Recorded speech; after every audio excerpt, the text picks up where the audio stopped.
All right, that's a couple of views coming in from Wall Street, but the big view here on Breakfast with Profit is Marc Faber, a special guest joining us to help us understand his view on the equity markets. And yes, he's living up to his name of Dr. Doom and giving us a sense of the bearish sentiment out there. Mr. Faber, thanks so much for joining us. Good to get you here on NDTV Profit. Let me just first start by asking you for your take on the equity markets right now. We seem to be in a consolidation phase. You saying that this could turn into a real correction led by currencies, actually.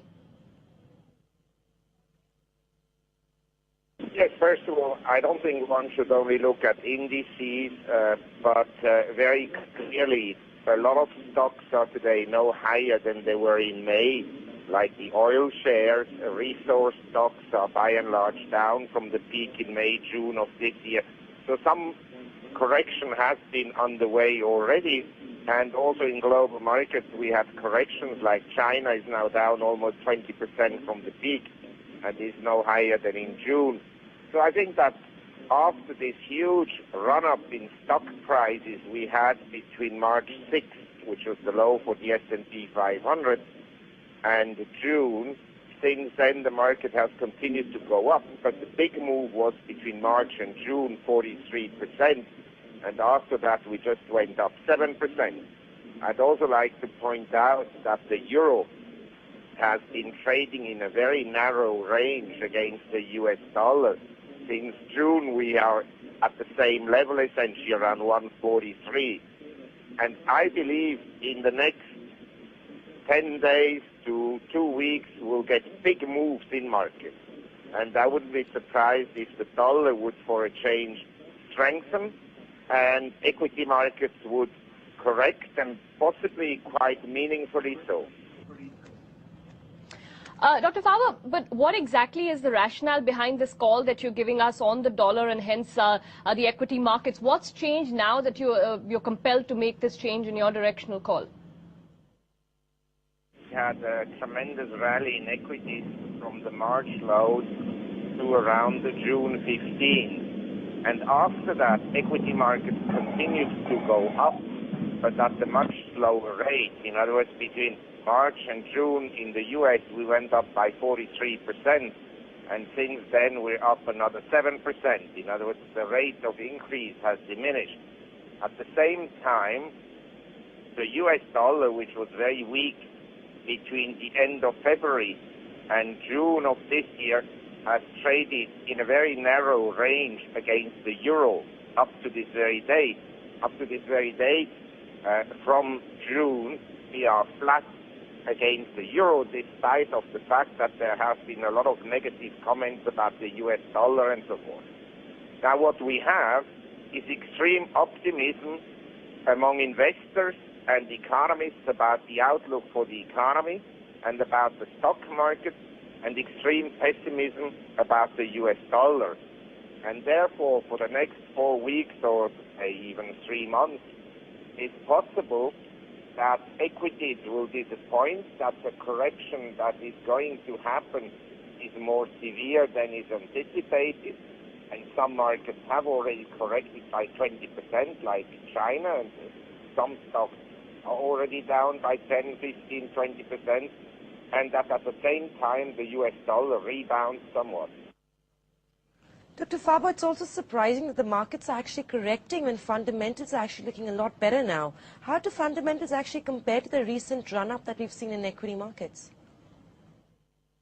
Well, in general, I think that the fundamentals are, of course, still very poor.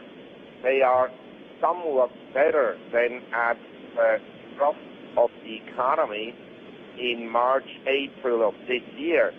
But in terms of private sector economic activity, we're still down in most sectors by about 20% from the peak 18 months ago. So there has been some improvement, but from a very low level. Dr. Faber, also the biggest concern right now for global equity markets somewhere seems to be China. How concerned are you about this China factor and the correction that we're seeing in China? Well, basically, we had bank loans rising at about the 30% annual rate. And because we have excess capacities in China, no new factories need to be built.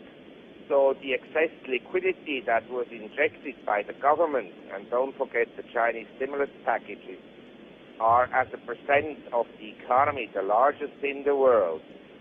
Most of that money then went into speculation, into properties, and into equities. But obviously you can't increase your lending by 30% annually, or you can't increase it at an accelerating rate. Even if you just increase it at 30%, the stimulus from this increase then gets lost. So I think that under whatever conditions, the Chinese market was due for a correction, and this we have now, and I think it may still run for a while. Talking about the rest of Asia, Dr. Faber, what is your call on India right now? Fundamentally, we seem to be holding steady. We had GDP numbers 6.1%, not bad at all. What do you make of the stock markets, though? Well, I think the market is fully priced, and I would take GDP figures in every country of the world with a grain of salt. I don't think that the Indian economy is growing at 6% per annum, but it may be growing at 3% per annum, which is still better than a contracting economy. But I think that the market, having risen from essentially less than 7,000 in last October, now 7,700 at 16,000, we're probably quite fully priced. So you would go short on India now, Dr. Faber, at this stage and these levels? Let's put it this way. If you put a gun on my head today and say either you have to go long India or short India, I would short the market right here. But that is not a long-term view. It's a view that I would revise in a month or so. But I think the market will come down from this level. And of course, Dr. Faber, that's a call on the broader markets. But what sectors actually look attractive to you in India right now? If you had to tie up additional capital, what sectors would you put that money into? Well, I'm not a specialist on individual shares in India. But in general, I like agriculture, whereby now we have a monsoon problem in India. But in general, as an investment theme, I like agriculture. And I still like resources and resource-related shares. And I'm more interested now in some commodities than in equities. But also, what's the sense that you're getting on the commodity space? Are you as bearish on the commodities? Are you expecting correction in that space as well? Commodities, having risen very strongly, will probably also correct on the downside.